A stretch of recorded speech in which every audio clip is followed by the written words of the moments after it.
If you bought a soda recently, a 2-liter bottle at the supermarket or grocery store, you probably spent about $1 and change.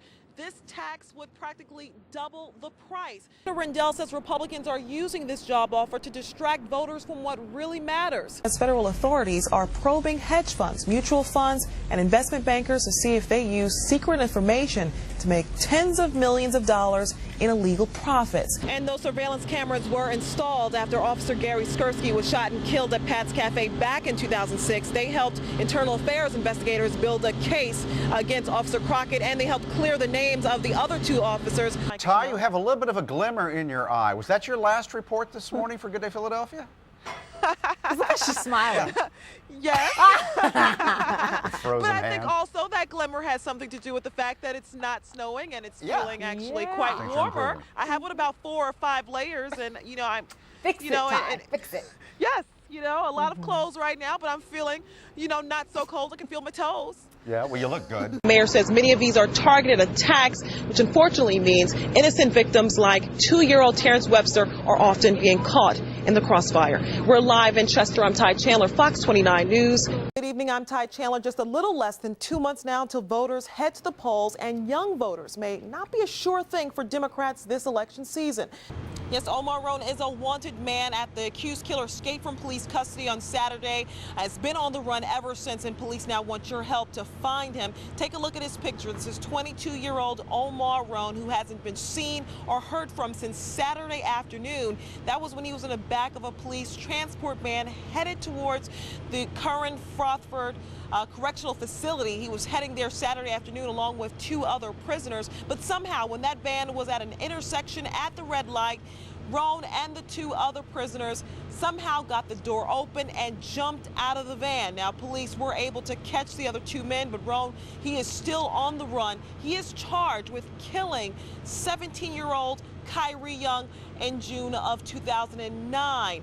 Young's mother said she was stunned to find out that they had even made an arrest in her son's murder, even more so to find out that the man accused of taking her son's life is back on the streets.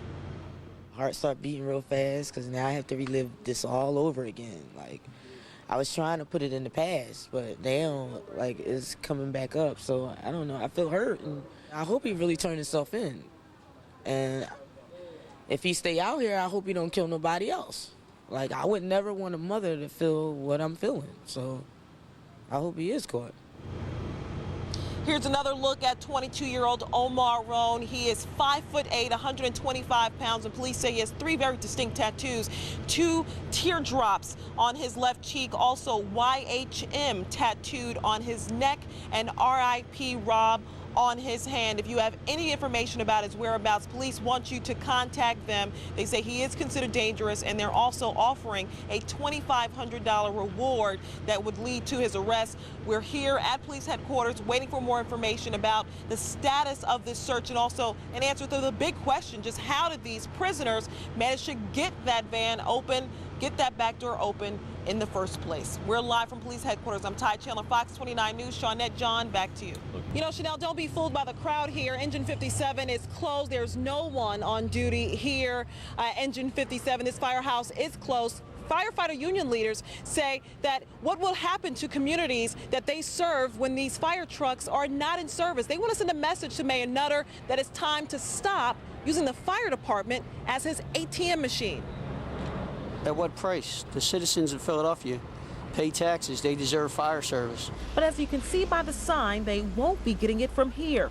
Engine 57, considered one of the busiest fire companies in the city, has shut its doors for the day along with 2 other companies. We can't afford to have these engines closed down because they're so far and few.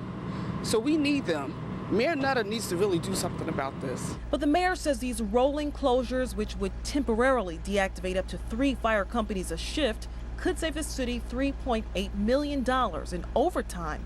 City officials say there shouldn't be much of a change since fire companies are taken out of service for training anyway. When the company is up at the fire academy for training, if there was a major incident, they will be sent back from the academy to their station or where they may be needed. When a company is actually browned out and there's a major incident, there is no station, there's nobody here to man this station. They're gone. Firefighter union leaders say they've already been burned by the city's budget, losing 150 jobs and 7 companies last year. They think it's time for someone else to feel the cuts. So there's never been so many deputy mayors in the city, and the population has decreased. So there's really no need to have more. We're top heavy in the city of Philadelphia. We can make cuts in other areas. And Councilwoman Blackwell is here showing support for the firefighter. She says 4 companies in her district are affected, and she says her constituents are frightened at the idea that their firehouses will be closed. She says she understands that at times cuts need to be made, but she says some things just need to be exempt. 3 companies again closed for the day tour. 3 more will be closed for the night shift. We're live in West Philly. I'm Ty Chandler, Fox 29 News. Chanel, back to you. The last of the 33 miners is finally free. 54-year-old Luis Urzua was the shift leader who held his men together throughout their ordeal. One by one, the miners made the 15-minute journey, 2,000 feet to the top, emerging into the spotlight after 69 days underground, greeting their loved ones with hugs, tears, and prayers. In one case, a cheer. Miner Ariel Tacona has been waiting to meet his baby daughter born while he was trapped underground. Today, I think that all the Chileans and probably people around the world have learned a lesson of unity, of courage, a lesson of faith, a lesson of hope. The only mechanical glitch all day came when workers had to fix a broken door latch. The health minister says the miners are in remarkably good shape, but one has pneumonia and several will need dental surgery. One of the miners, Yanni Barrios, was nicknamed the doctor for taking care of his colleagues underground. The rescues have been broadcast live around the clock to TV audiences around the world. Even President Obama was watching. Let me also commend so many people of goodwill, not only in Chile, but also from the United States and around the world, who are lending a hand in this rescue effort. Pope Benedict offered a blessing in Spanish. Many of the miners emerged wearing T-shirts that summed up their feelings.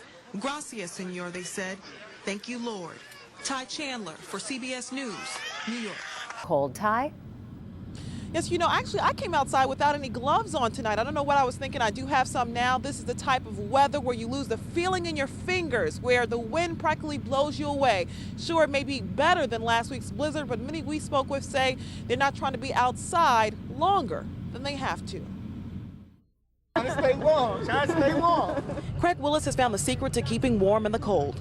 Don't stand still long enough for it to hit you. And I just keep going like this while I wait on the customers. I move from left to right, right to left. Willis spent more than 10 hours outside as the temperature dipped into the 20s. The wind at times almost too much for his stand of goodies to take. Regardless of the weather, I have to be out here for my customers. And I have to be out here because I have bills to pay. You know, just when that wind hits you. Oh, it just takes the breath right out of you. It's frigid out here. It's okay, we're all bundled up. They got their hats and gloves. But all those layers isn't enough for her 4-year-old who can barely stay still. I'm still cold. But Steve Riccini has it made. 2 heaters keep his newspaper stand nice and toasty. It's warm in here. You've been holding out on all these customers. It's the warmest spot right here. Oh, this spot? Right here. Right by the money, right? Yeah.